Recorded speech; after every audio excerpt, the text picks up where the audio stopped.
Hey everybody, Brock Frady here, helping you enjoy your ride.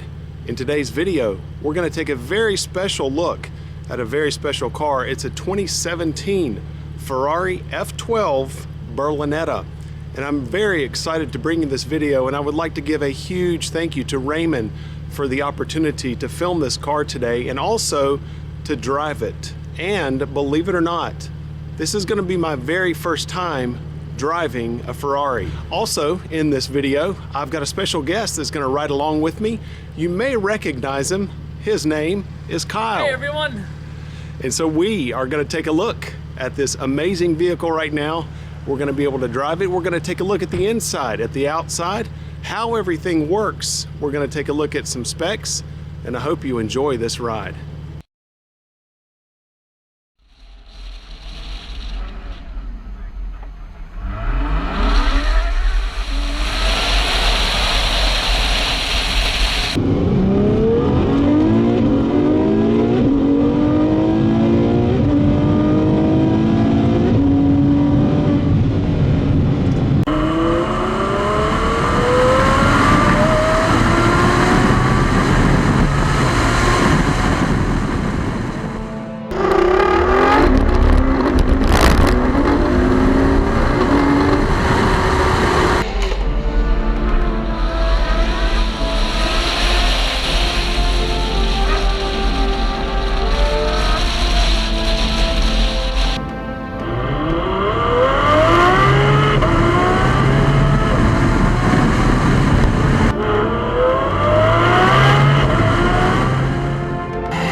Let's take a look at how the key fob works. It is very basic, and I love that. You have your prancing horse on the one side with the matching color key to the body. And then on the top left, you have unlock, lock on the right side, and then your trunk button at the bottom. Now to start the vehicle, it is a two-stage process. So you put this in the ignition, and then you press the start button on the bottom left of the steering wheel with your foot on the brake. And that's what happens. So now I'm going to lock it up. And now the doors are locked. Press once, unlock driver's door. And then when you press the very bottom of the key, it unlocks the trunk.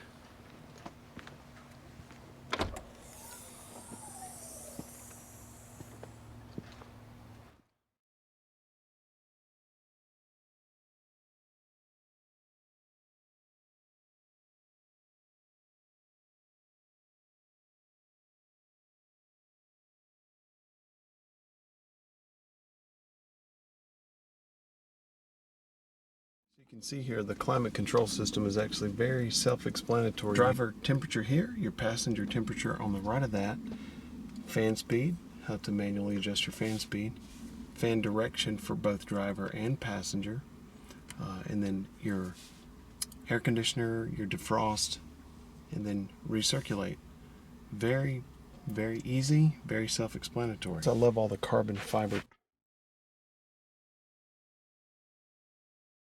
And then of course the contrast stitching.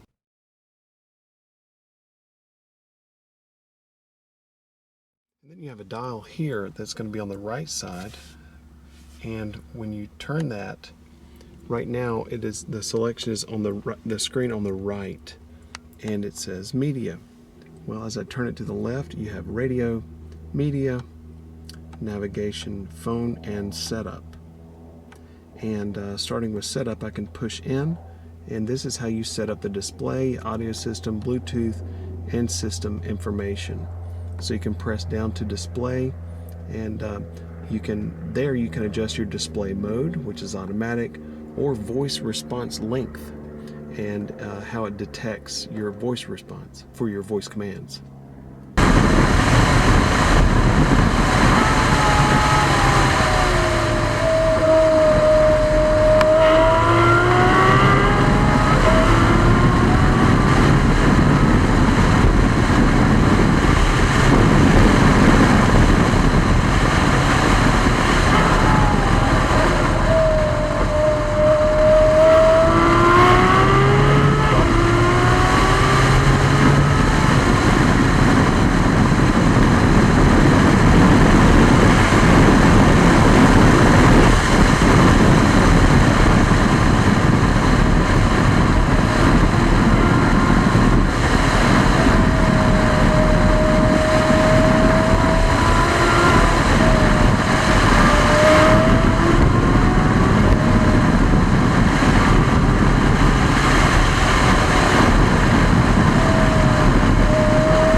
When you want to get out of that screen, there's a button here on the top that says back, and you can press back, and that will get you back one screen.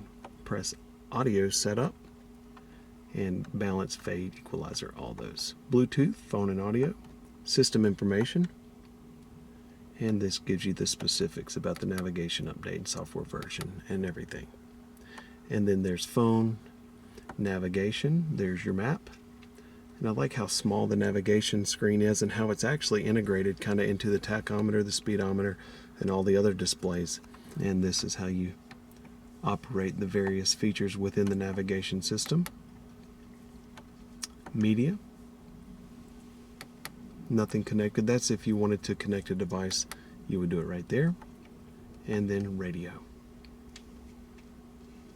And then you can actually see up at the top where it says Sirius XM, AM, FM. And then your turn signals are right here. They're the arrows that you press on the face of the steering wheel right there. See that?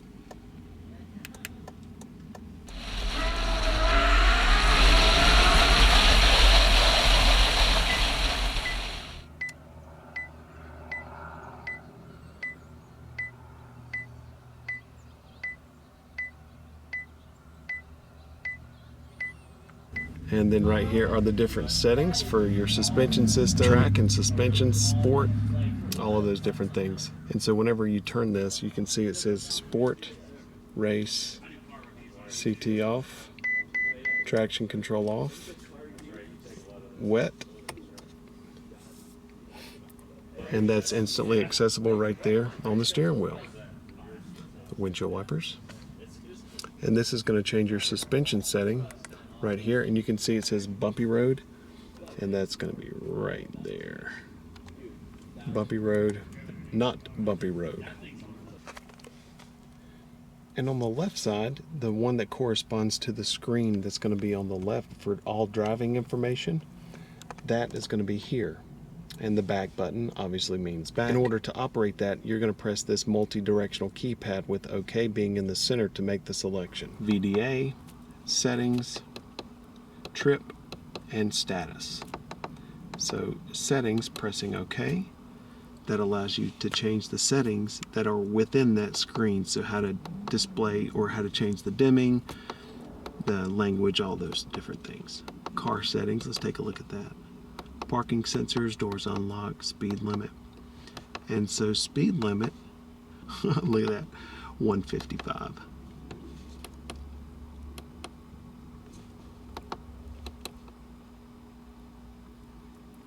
Service in 11,592 miles. Calibrate the tire pressure monitor system, TPMS. Digital speedometer. And then I'm going to press left. And this is going to be lap time. And so that's where you can start your timer to control your lap time.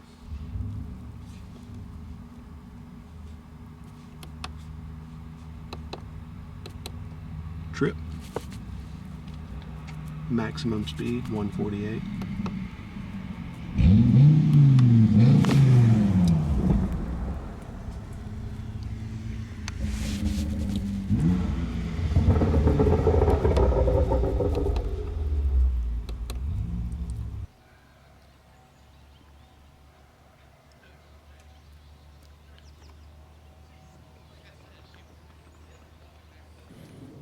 And now let's take a look at the heart of the beast. So it's right there. And then to actually open the hood, you go just to the right of the Ferrari emblem, and it's going to be right there.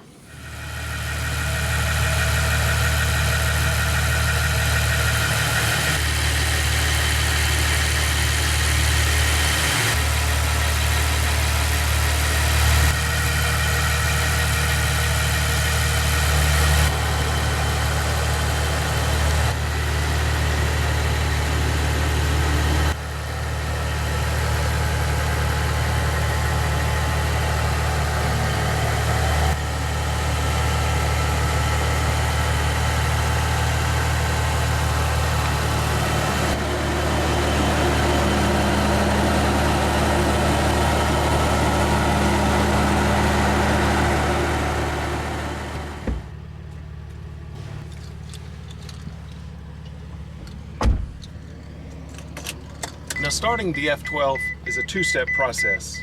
I just put the key in, I turned it all the way, and now with my foot on the brake, I'm going to press the engine start button on the left bottom of the steering wheel.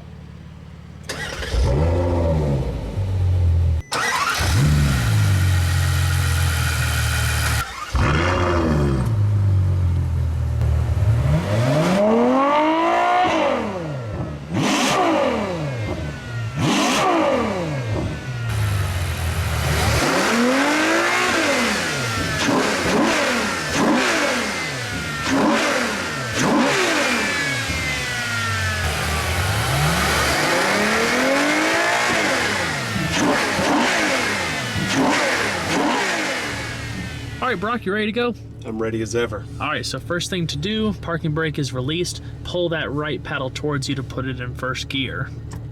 Now later on in the drive, if you hit this auto button, you can switch between automatic and manual shifting. Nice. All right, Nice. Let's hit the road. Let's do it. All right, you've been driving this thing for about 300 feet. What do you think so far? It's amazing. I cannot believe the handling in this thing. Yeah, it feels bigger than I anticipated, and it feels heavier than I anticipated. I think that that is just how substantial it feels because of the build quality. This is surreal. I mean, not only am I driving a Ferrari, but I'm driving a brand new Ferrari that's over $300,000. So this is crazy, and I'm driving it with Saabkyle04. All right, so here we go on the main road. I'm in manual mode.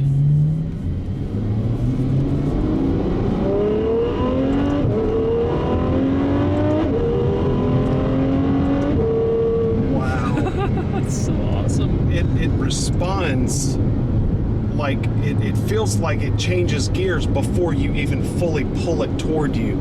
It responds that quickly. The exhaust note, I hope the camera is picking it up the way it sounds, because that is just a melody of love.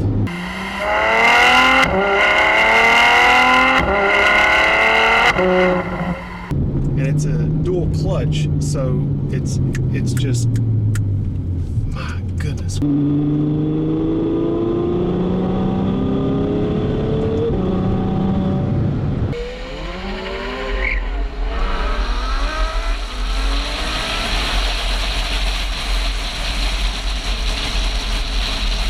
Well, what's crazy is you have a naturally aspirated 6.3 liter V12 under the hood. So when you combine it with the dual clutch transmission and the active exhaust out back, and even though you have all of this, raw horsepower, it's still very tame and usable. But when you call upon it, it just wakes up like crazy.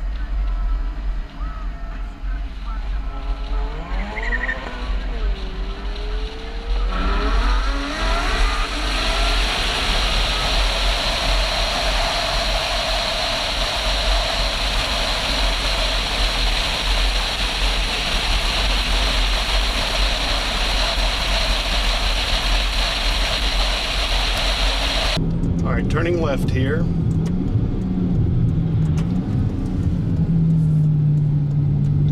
This is a road we found earlier. It's got a lot of nice curves.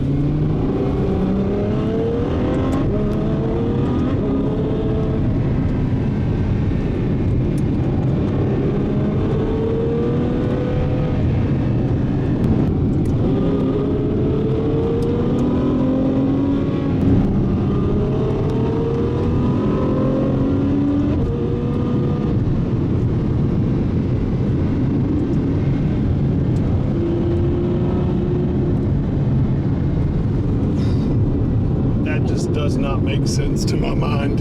What's going through your head right now? It's just honestly a little bit of fear, but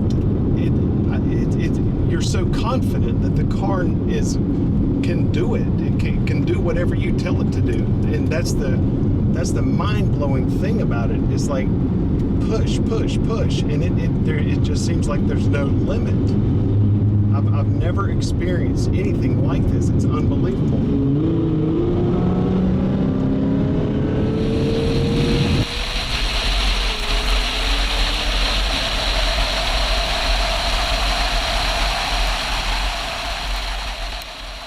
Did you get a chance to see the shift lights illuminate when you accelerate? I did. That's quite cool. There are lights right here whenever it's time to shift. I only saw 2 lights, but I am assuming that there will be more lights as the revs get higher. Yeah, as you get closer to red line, it lights up like a Christmas tree. It's pretty cool. And what's crazy is that while I was driving, I shifted and there were only 2 lights, and to me it sounded like, my gosh, you're about to dump the transmission, but there were only 2 lights. So, to me, it's just, I could have pushed it a lot further or harder. All right, you ready? Yep.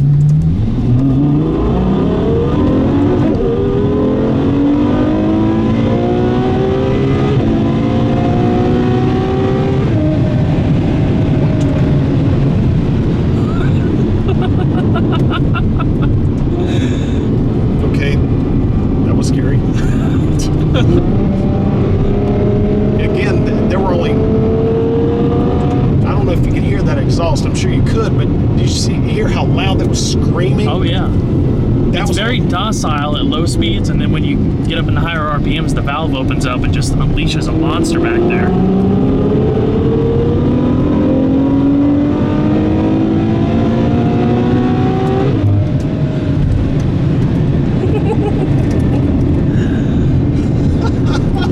What? I can't hold this camera steady at all. I apologize, everybody watching this video.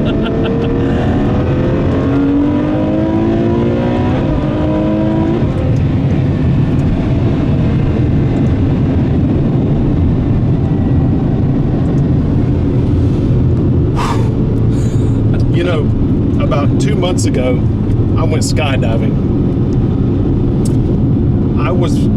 That was more intense, I promise you, than jumping out of an airplane at 10,000 feet. I can honestly say that being behind the wheel of this car doing that just now was more intense than jumping out of a plane. That's insane. How can that be? How can that be? I don't know, but it is. Looking at this video right now, it looks like we're jumping all over the place, and yes, it's more of a rough ride and everything, but partially just because I'm butterfingers and can't hold the camera straight. Yeah, but when you're riding in it, that's not even, it doesn't bother you because it's just such an intense sensory overload that you don't even think about that.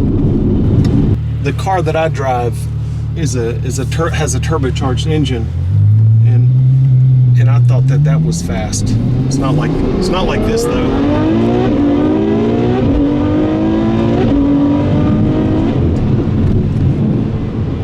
That's fast.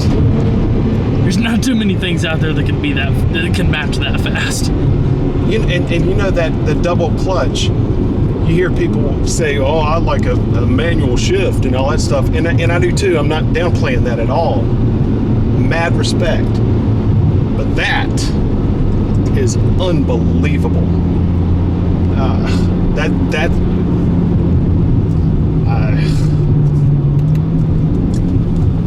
Sorry. I got it. All right, one more time. Here we go.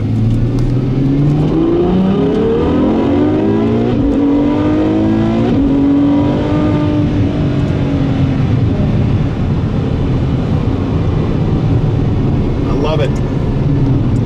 Yep.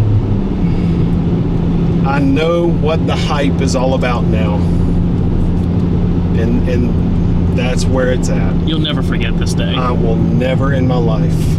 And now you're going to actively be searching for more Ferraris to try to drive. Yes, I am. And if you are willing to let me drive your Ferrari, then I'll be glad to.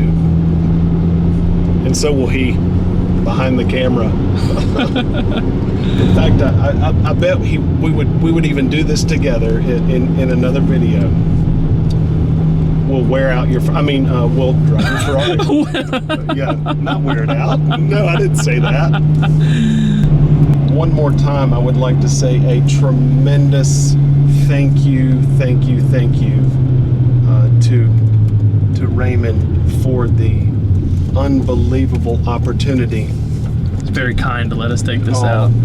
And what a gracious host he was to us today, and what an opportunity. Thank you, Raymond. And I just took a wrong turn. I'll guide you back. Yeah. We were just turning around in a cul-de-sac, and the exhaust note was just brilliant. I mean, it sounds musical, and we were talking about the differences between this and a big, like an American V8. Big throaty, deep V8, typical American muscle car sounds like. That has its own appeal, and this one sounds musical. It sounds like a melody, and you can tell there the tuning that actually goes into the exhaust note in this thing, engineering that goes into making the car what it is. It almost like that there's a lot of amount of thinking and studying and tuning to make the exhaust notes sound very specific to the vehicle as well. A car like this is a sensory experience. Yes, it's extremely fast. Yes, it's designed to go on a racetrack and do all the kind of stuff a supercar should, but when you buy a car like this, it's an experience for the senses. So the smoothness of the V12, the crazy sounding exhaust out back. I mean, like with the LFA, how much engineering went into just how that car sounded. Yep. Like that's why cars like this cost as much as they do, because there's so much that goes into it, so much like precise engineering, careful attention to detail. It's it's really, I can't afford something like this, but I have an appreciation for it because it's awe-inspiring. Like what the automotive industry is capable of. Yeah, I had an appreciation of a Ferrari for it being aesthetically pleasing to the eye. A beautiful car, an amazing machine, and in terms of that, the fit and finish, the heritage of Ferrari. But you don't know until you get here and you're able to drive it. Whole different thing. It's a whole different thing. Another neat thing is that I just hit this auto button down here, and it took it from from manual shift to automatic shifting, and it makes it a lot more tolerable for residential areas, streets like this. One of the other things that I'm noticing about the cabin is that the controls, specifically down here, as far as like climate controls and everything is no frills. It's like but not like in a bad way. It matches with the vehicle. There's no digital displays or anything like that. It's all analog. And anything that is digitally displayed is very sharp, very clear, very high definition, but it only addresses the information that it needs to address from the perspective of performance, from driving. There's nothing that's unnecessarily here. Plus, everything is on the steering wheel. It's Ferrari's human machine interface, so wipers, turn signals, all that kind of stuff. And then on either side are two digital instrument clusters that have infotainment, driver information. It's all controlled by these little pods right there. Well, Mr. Kyle Lindsay, thank you so much for going on this ride with me. Thank you. It was fun. My first experience in a Ferrari that I will never forget. All right, everybody, that wraps up our look at the 2017 Ferrari F12 Berlinetta. Thank you so much, Kyle, for taking a ride along with us. Yeah, no problem. It was fun. And thank you again for watching. Have a great day, everybody. I'll fix it.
How's that? You're a freak, is what you are. Flip the camera around.